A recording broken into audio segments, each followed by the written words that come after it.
విషయం ఏంటంటే ఇంత పెద్ద రాష్ట్ర ప్రభుత్వాన్ని నడిపే పెద్దలు ఎంత గంభీరంగా ఉండాలండి. ఒక ఫైల్ సంతకం పెడితే ముఖ్యమంత్రి గారు ఆ ఫైల్ దొరకకుండా పోయే ఆస్కారం ఉంటుందా? ఇట్లా అబద్ధాలు చెప్పవచ్చునా? ఫైలు సంతకం పెట్టి 2.5 ఏళ్ళు అయిపోయిన తర్వాత 840 రోజులు అయిపోయిన తర్వాత ఆ ఫైల్ ఎక్కడ ఉంది అని అడిగితే సమాధానం చెప్పలేని దుస్థితి ప్రభుత్వానికి ఉంటుందా ఎక్కడైనా దేశంలో? వాళ్ళ దుస్థితి రాష్ట్రంలో కనబడతా ఉంది. మాకు అనుమానం వస్తుంది, మరి రాను పోను ఢిల్లీ విమానంలో ఎక్కడైనా పోగొట్టుకున్నారా?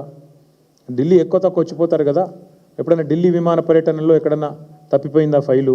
లేదా ఎఫ్ఎస్ఎల్ అగ్ని ప్రమాదంలో కాలిపోయిందా? లేదా మొదటి సంతకమే మోసంతో మొదలైందా అనేది ఇవాళ తేలవలసిన ప్రశ్న. ఎందుకంటే మీరు చెప్పింది ఏదో సామాన్యమైన వ్యక్తి కాదు. రాజ్యాంగబద్ధమైన పదవిలో ఉన్న గవర్నర్ గారు, రాజ్యాంగబద్ధమైన పదవిలో ఉన్న ముఖ్యమంత్రి గారు ఈరోజు ఈ రాష్ట్రంలోనే ఒకరు కాన్స్టిట్యూషనల్ హెడ్, ఒకరు గవర్నమెంట్ హెడ్. మరి ఇద్దరు అంత స్పష్టంగా చెప్పిన తర్వాత ఫైల్ మిస్ అయ్యే అవకాశం ఎక్కడ ఉంటుంది? 3 బడ్జెట్లు అయిపోయినాయి, మిగిలింది ఇంకొకే ఒక్క బడ్జెట్. ఇక లాస్ట్ ఇయర్ బడ్జెట్ ఎట్లాగూ ఎలక్షన్ బడ్జెట్, 2028లో జరిగే బడ్జెట్ ఎట్లాగూ ఎన్నికల బడ్జెటే, దానికి అర్థం ఏమి ఉండదు. ఎందుకంటే అది ఫుల్ ఇయర్ బడ్జెట్ కూడా కాదు, మధ్యలోనే ఎలక్షన్ కూడా వస్తుంది. కాబట్టి మీకు మిగిలింది ఒకే ఒక్క బడ్జెట్ 2027. మరి అందుకే ఈ 6 గ్యారంటీల విషయంలో మేము పట్టుబడుతున్నాం. అందుకే రాష్ట్ర ప్రజలకు న్యాయం జరగాలి. మహిళలకి 2,500 రూపాయలు మీరు ఇచ్చిన హామీ మేరకు రావాలి. వెంటనే మహాలక్ష్మి పథకం ప్రారంభం కావాలి. అట్లాగే 4,000 పెన్షన్ పెద్ద మనుషులందరూ ఎదురు చూస్తూ ఉన్నారు ఎప్పుడు ప్రారంభం అవుతుంది అని. చేయూత కింద 4,000 అన్నారు, వెంటనే ప్రారంభం కావాలనే ఈ మొత్తం రాష్ట్రంలోని పెద్ద మనుషులందరి తరపున ఈ ప్రైవేట్ మెంబర్ బిల్లు పెడతా ఉన్నాం.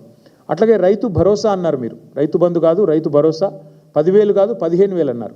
అది ఆ రాష్ట్రంలోని 70 లక్షల మంది రైతుల తరపున ఈ ప్రైవేట్ మెంబర్ బిల్లు పెడతా ఉన్నాం. రాష్ట్రంలోని 22 లక్షల మంది కౌలు రైతుల తరపున ఈ బిల్లు పెడతా ఉన్నాం. ఎందుకంటే మీరు కౌలు రైతులకు కూడా మరి 15,000 ఇస్తామని చెప్పారు, కాబట్టి కౌలు రైతుల తరపున ఈ బిల్లు పెడతా ఉన్నాం. అట్లాగే రాష్ట్రంలో ఉన్న 5 లక్షల మంది దివ్యాంగులకి మీరు ఇచ్చిన మాట 6,000 రూపాయల పెన్షన్ అని 100 రోజుల్లో, వారి తరపున ఈ బిల్లు పెడతా ఉన్నాం. రాష్ట్రంలోని విద్యార్థులందరూ ఎదురు చూస్తూ ఉన్నారు విద్యా భరోసా కార్డు, అది కూడా 6 గ్యారంటీల్లో ఒక హామీ. 5 లక్షల రూపాయల విద్యా భరోసా కార్డు ఇస్తామన్నారు. మరి రాష్ట్రంలోని విద్యార్థులందరి తరపున ఫీజు రీయింబర్స్మెంట్ బకాయిల కోసం ఎదురు చూస్తున్న రాష్ట్ర విద్యార్థులు, వారి తల్లిదండ్రుల తరపున మరి ఈ బిల్లు ప్రవేశపెట్టబోతా ఉన్నాం. అసెంబ్లీలో జరిగే ఈ బడ్జెట్ సమావేశాల్లో ప్రతిపక్షంగా ఇది మా బాధ్యత కాబట్టి మరి దారుణంగా దగాబడ్డ తెలంగాణ ప్రజల తరపున ఈ బిల్లును మేము పెడతా ఉన్నాం. ప్రజలు కూడా అర్థం చేసుకోవాలని కోరుతా ఉన్నాం. వాళ్ళ ప్రభుత్వము చాలా స్పష్టంగా చెప్పింది, ముఖ్యమంత్రి గారు స్వయంగా అభయహస్తం చట్టం మీద సంతకం పెట్టారు ఆ ఫైల్ మీద అని ప్రభుత్వమే చెప్పింది. గవర్నర్ గారి చేత చెప్పించింది. 2023 డిసెంబర్లోనే ఇదంతా జరిగింది. ఇవాళ మనం మార్చ్ 2026లో మాట్లాడుతూ ఉన్నాం 6 గ్యారంటీల విషయంలో. అందుకే మీరు ఎవ్వరు దరఖాస్తులు పెట్టుకునే పని లేదు, దండాలు పెట్టే పని లేదు. ఏమొస్తుంది? చట్టం అయితే ఏం జరుగుతుంది? కొంతమందికి అనుమానం ఉండొచ్చు, అసలు ఈ చట్టం ఏంది, ఏం మాట్లాడుతున్నాడు ఈయన అని. చట్టం అయితే అడ్వాంటేజ్ ఏంటంటే ఈ రాష్ట్రంలోని ఆడబిడ్డలకి, మన ముఖ్యమంత్రి గారు మాట్లాడారు కదా, మీరు చూసింటారు,